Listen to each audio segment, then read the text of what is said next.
एक प्रधानमंत्री जन धन योजना, इस प्रधानमंत्री जन धन योजना के माध्यम से हम देश के गरीब से गरीब लोगों को बैंक अकाउंट की सुविधा से जोड़ना चाहते हैं। प्रधानमंत्री जन धन योजना के तहत जो अकाउंट खोलेगा उसको डेबिट कार्ड दिया जाएगा और डेबिट कार्ड के साथ हर गरीब परिवार को 1 लाख रुपया का बीमा सुनिश्चित कर दिया जाएगा, ताकि उसके जीवन में कोई संकट आया तो उसके परिवारजनों को 1 लाख रुपए का बीमा मिल सकता है। जी हाँ, वित्तीय समावेश की इस विशाल योजना को लागू करने का प्रधानमंत्री का नारा जन जन तक पहुँचे जनधन का मकसद हर परिवार को बैंकिंग सुविधा के दायरे में लाना और प्रत्येक परिवार के लिए बैंक खाता खोलना है।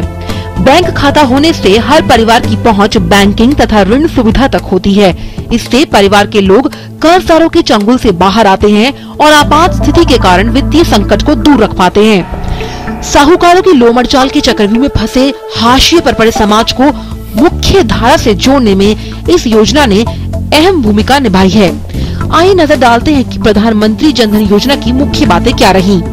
इस योजना का शंखनाद 28 अगस्त 2014 को किया गया। ये 2 चरणों में लागू की गई है।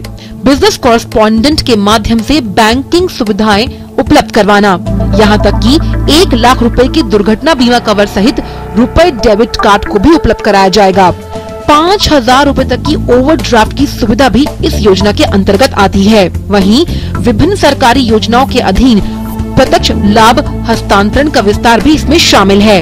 इसका दूसरा चरण 15 अगस्त 2015 से 14 अगस्त 2018 तक होगा, जिसके तहत लोगों को माइक्रो बीमा उपलब्ध कराया जाएगा और बिजनेस कॉरेस्पॉन्डेंट्स के माध्यम से गैर संगठित क्षेत्र पेंशन योजनाएं भी शुरू की जाएंगी। प्रधानमंत्री जनधन योजना को सबसे सफल सरकारी योजना माना गया है, जिसके तहत अब तक 11.50 करोड़ खाते खुल चुके हैं, जिससे करीब 9,188 करोड़ रुपए जमा हुए हैं। सर्वाधिक खाते खुलने की वजह से इस योजना को गिनीज बुक में भी जगह मिली।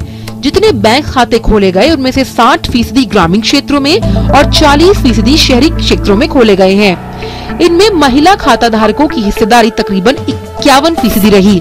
10 करोड़ से भी ज्यादा लोगों को रुपए कार्ड जारी किए गए। पहले से ही जनधन योजना के लाभ उठाने वालों को दुर्घटना बीमा का लाभ मिल रहा है। आगामी बजट में इन्हें और कई सुविधाएं भी प्राप्त होंगी, पर यक्ष प्रश्न के समान कुछ चुनौतियां भी इस योजना के सामने खड़ी हैं। जीवन बीमा लाभ का दायरा कुछ सिमट गया। दुर्घटना बीमा की रकम को लेकर भी कई गलतफहमियां सामने आई। बैंकों के सामने एक बड़ी चुनौती है, क्योंकि सरकार ने इस अभियान को पूरा करने की जिम्मेदारी बैंकों के ऊपर डाल दी, लेकिन देश भर में बैंकों के पास उतने पर्याप्त संसाधन नहीं कि वे ये जिम्मेदारी उठा सके। बिजनेस कॉरेस्पॉन्डेंट्स पर भी सवालिया निशान लगता है, क्योंकि ग्रामीण क्षेत्रों में बिजनेस कॉरेस्पॉन्डेंट नियुक्त तो किए गए हैं, लेकिन यह व्यवस्था अभी तक सुचारू रूप से आगे नहीं बढ़ पाई, क्योंकि बिजनेस कॉरेस्पॉन्डेंट्स में पेशेवर रवैये का अभाव है। आने वाला बजट उम्मीदों को नए पंख देने वाला है, जिसका मुख्य उद्देश्य विकास और सुधार है। प्रधानमंत्री की इस महत्वाकांक्षी योजना को इन चुनौतियों से निपटने के लिए वित्त मंत्री के पिटारे से क्या निकलता है, ये कहना अभी दूर की कौड़ी होगी, और इसके लिए अभी हमें इंतजार करना होगा। Anchal Gumbar, business desk, TT news.